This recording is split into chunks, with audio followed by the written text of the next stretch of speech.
local officials. We're accusing them of being derelict in their duties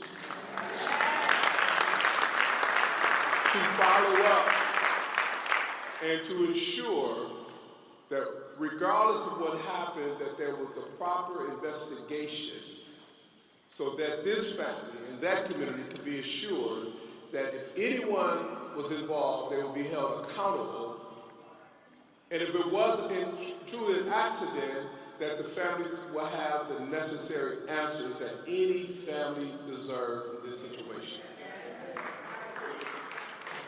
I want to bring to the podium Attorney Benjamin Crump, a friend of mine who have stepped in to take the case and in support of the family to ensure that they get the answers that they deserve, and that local officials and anyone involved will be held accountable to this family, to that system, because we are all parents, siblings, to loved ones who should not be confronted with this reality.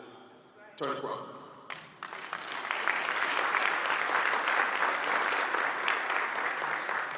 Thank you very much, President Derrick Johnson, for your leadership, for the leadership of the Mississippi Conference of NAACP, and being there during the homegoing services to help the family go through what no parents want to go through. Thank you to Chairman Leon Russell, my longtime mentor from Florida, who helped raise so many of us. Thank you all of you.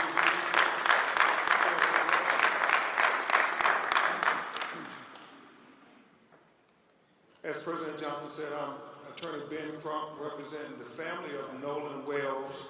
But it's not just me, it is a team effort of incredible, dedicated lawyers and investigators and paralegals. Attorney Lisa Park, attorney who you'll hear from in a few minutes, attorney Eric Hertz, attorney Gary Buchan, attorney Camila Moore, Cliff Jones, Jared Preston, Alan Williams, our whole team of people who are committed, as I said, President Johnson, on this ferocious search for the truth of what really happened to Nolan Wells. But before we begin to discuss the intricacies of the preliminary findings of the independent autopsy, we think it would be appropriate for you all to hear from the people who knew Nolan Wells best, so they can thank you themselves and tell you about the trials and tribulations that they have been enduring since July 4th. July 4th will never be the same for them. I bring to the podium Nolan Wells' mother and father, Christine and Elmore. Please give them a warm NAACP welcome.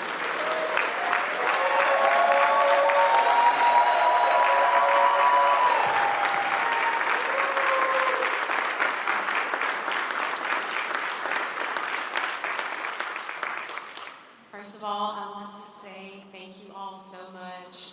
Thank you to President Johnson as well as Chairman Russell. This has been a difficult journey. Losing a child, it truly breaks your heart. It is a pain that is just, you can't measure it. Especially someone like Nolan, who brought so much joy and light and life to everyone. You don't find too many genuine people like him. So to lose that light at such a young age under these circumstances has been absolutely difficult, which is why we've gone this route. There's so many people out in the public asking all of these questions, but the only question that we have is what happened to our son. That is the only question.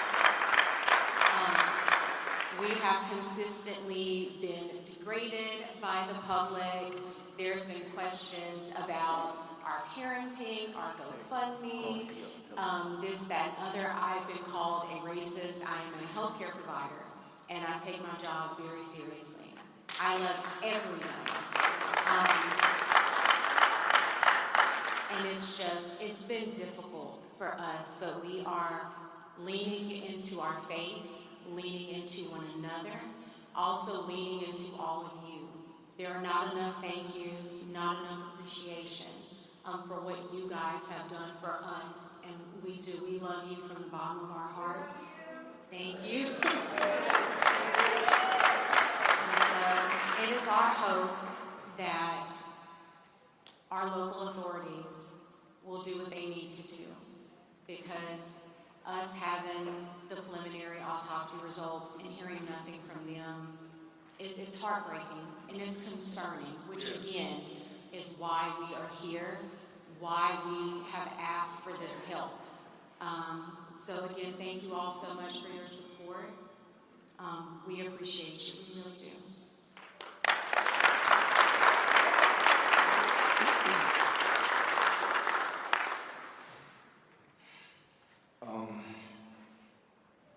Every day I wake up, it's a new challenge.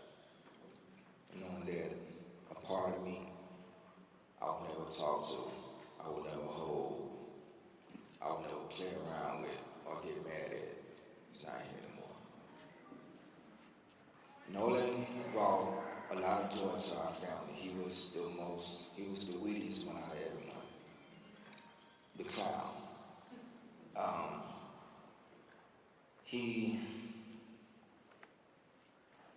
He loved to put in the work because he wanted to be the best.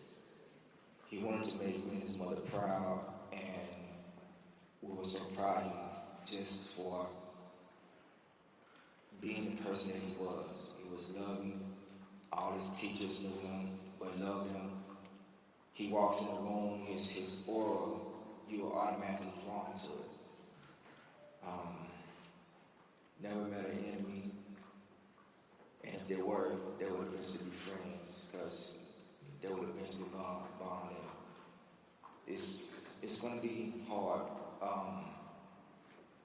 She'll be at football practice right now, calling me out of practice. Dad, I made this play, or I made that play, or I get a text with 3 or 4 videos of him doing this, running this route, making this block, and what you think I should do?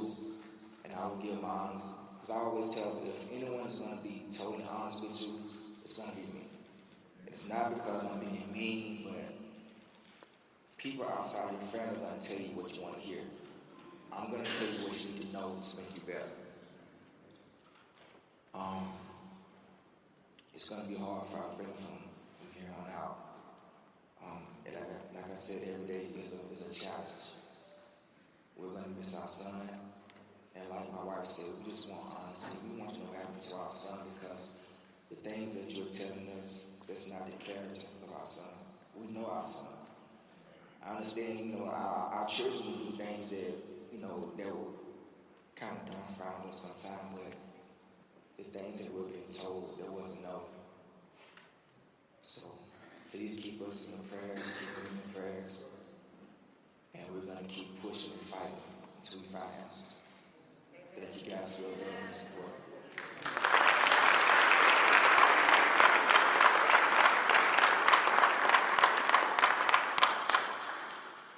Thank you so much, Christine and Nolan. Christine and Elmore, Nolan's mother and father.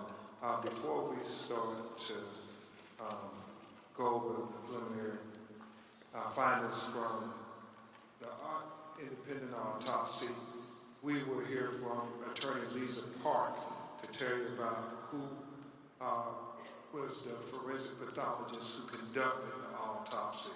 Attorney Lisa Park.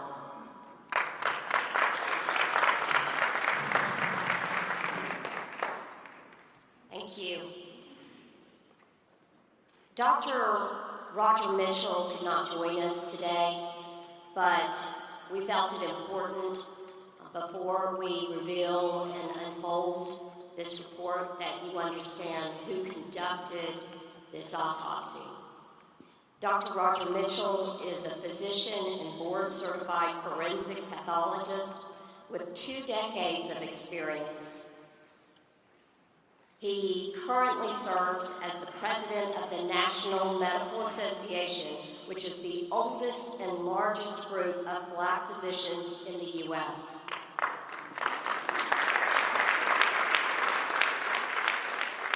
Most recently, he also served as president of Howard University Hospital, chief medical officer of the Howard University Faculty Practice Plan, and chair of the Department of Pathology. Before joining Howard, he served as chief medical examiner for Washington, D.C. from 2014 to 2021, and later as interim deputy mayor for the Public Safety and Justice. Dr. Mitchell has conducted and managed thousands of autopsies and is nationally recognized for his work at the intersection of medicine, public health, and justice. And for this case, we sought out the very best, and we are proud to be working with the very best.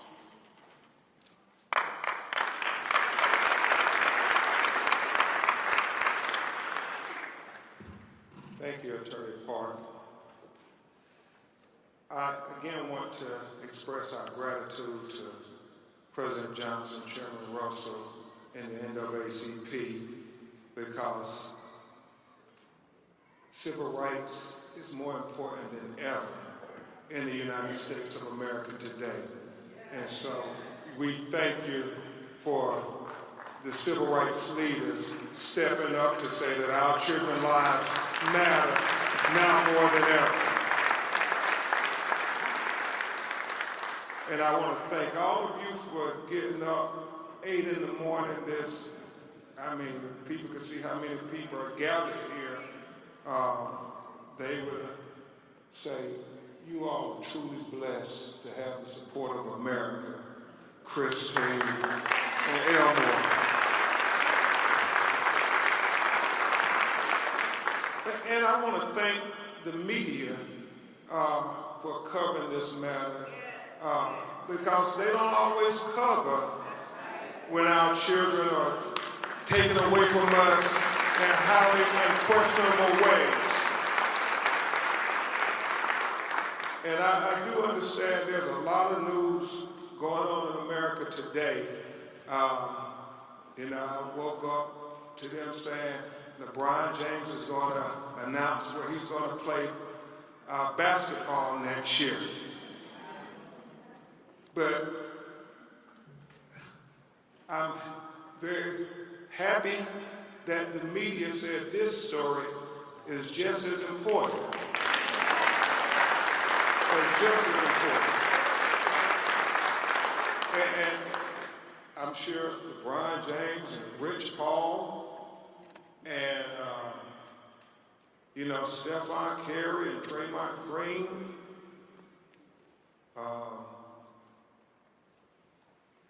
Jaylen Brown, Embiid, Maxey, Giannis, Bam, and many other players in the National Basketball Association will all agree that our children's lives are far more important than where LeBron or any other player will play next year. And so that's why I thank you all for being here, because this news is as important as any news in the United States of America, finding out why is Nolan Wells dead.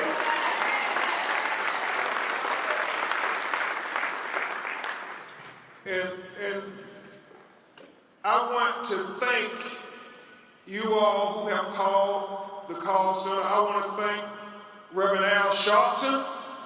I want to thank Mr. Tyler Perry. I want to thank Mr. Terry Owens. for putting up the $125,000 reward for anybody out there who have information so we can get to the truth of what happened. I mean, any videos, and we've gotten so many videos, President Johnson, from that day from young people, and we want them to have the courage to come forward with the pictures, what you heard. I know people said there were a lot of disturbances out there. Some believe it involved Nolan. All of those things are important to get to the truth of what happened. The fact, Christine, that the United Cajun Navy are so forthcoming. The fact that they told us, we haven't heard from any of their local officials, that Nolan was found face down, fully clothed. Well, that's significant to us because the last time we saw him on the videos, he was without a shirt. So at what point did he put on a shirt? Somebody saw something. Somebody knows something. There were almost 300, 400 people. Somebody knows something. So, Scott X, we're trying to just make sure people understand that you can call the Nolan Wells tip line at bencrump.com. We will gladly listen to you, take any information as we try to put together this puzzle of what happened to Nolan Wells. And today, we're going to add some more parts to this puzzle because my legal team and I, we stand for truth, no matter who it implicates or who it exonerates. We stand for justice, no matter who it convicts or it acquits. Yeah, and we stand for transparency because we got eyes that can see, and we don't need government officials having to narrate it for you and me. We can see it for ourselves. Transparency. That leads to the truth. The truth is the foundation for accountability and justice. And that's all we're seeking, as Christine and Elmore said from day one. So with that, and Christine and Elmore, if you all want to sit, we're about to go through this autopsy. I know it may be a little emotional. Thank you, President.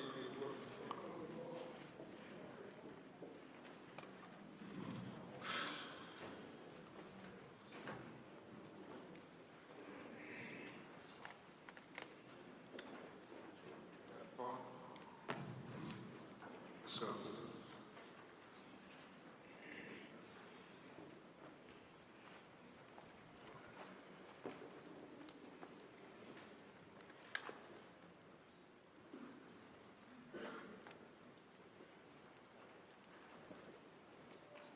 As we begin to present the preliminary findings of the autopsy, we want to especially thank Mr. Colin Kaepernick for not thinking it robbery to pay for the autopsy.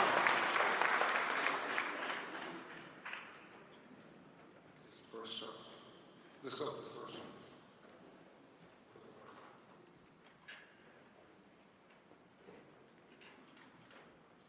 So,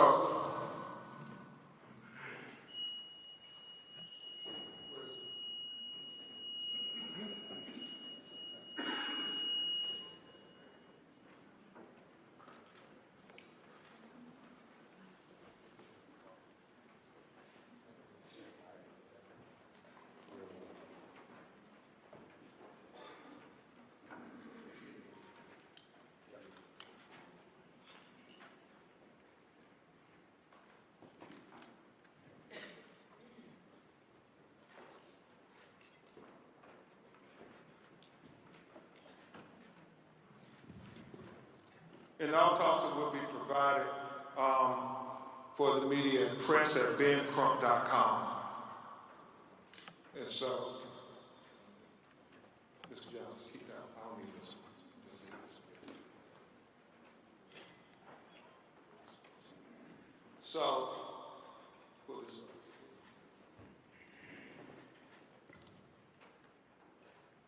So, Dr. Roger Mitchell, board certified forensic pathologist, performed a preliminary report on the death of Nolan Xavier Wells.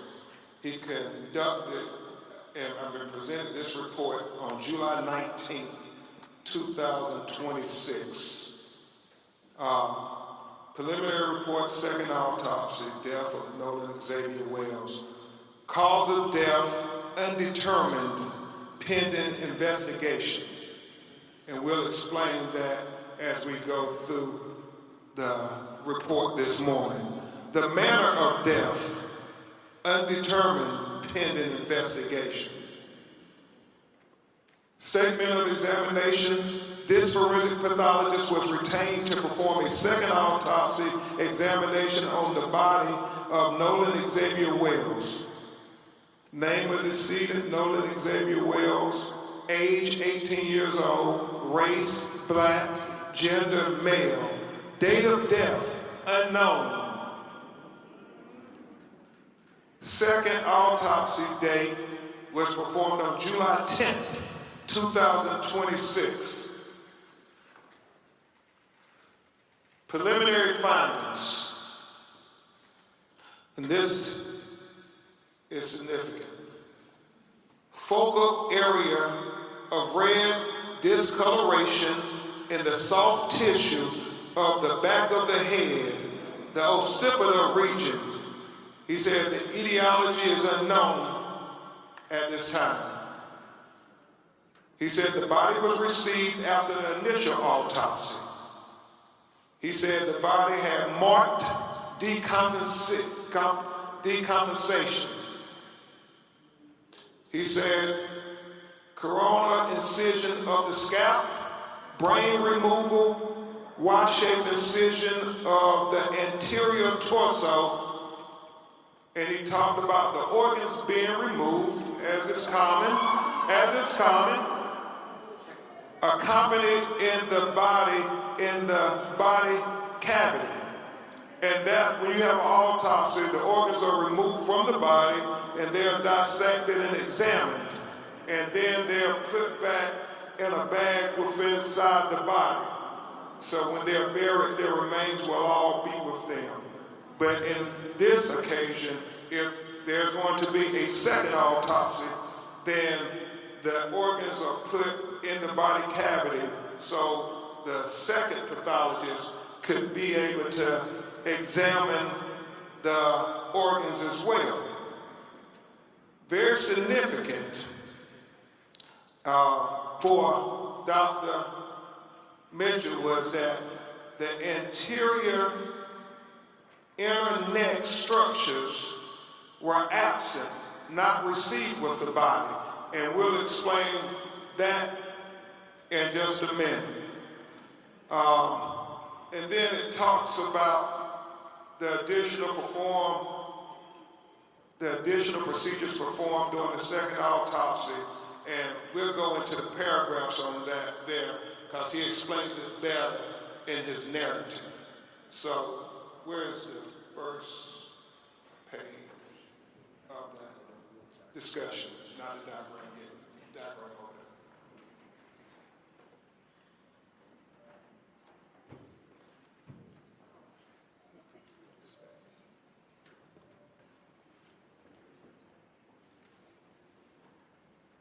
So he talks in the preliminary discussion opinion. This forensic pathologist identified several limitations during the second autopsy that create barriers to establishing a definitive cause and manner of death for Nolan Xavier Wells. And that's important. He talks about the fact that we didn't get to see the body when it was first recovered like the medical examiner working for Mississippi would have seen. He talked about the second autopsy performed on Nolan Wells revealed marked decompensation or changes. Marked decompensation can obscure the presence and absence of bruising on the skin surface, especially during a second autopsy examination. What he's saying, because the body was so decomposed that you couldn't tell if there was bruises or abrasions on the body when he received it on the 10th of July.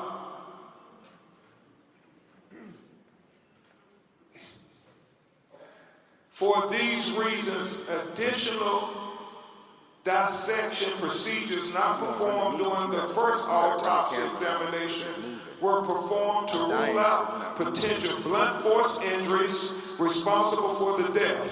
These procedures included facial dissection, posterior head and neck dissection, dissection of the ribs, the pelvic, dissection of the subcutaneous and deep soft tissue, dissection of the back, the buttocks, the arms, and legs. He did all of this to rule out things. He ruled out there were no fractures or deep tissue injuries identified. This was very important because he wanted to be very thorough and very transparent, because transparency is the key to get into the answers of why Nolan Wells is not with us. So he did that there and was very straightforward, very open.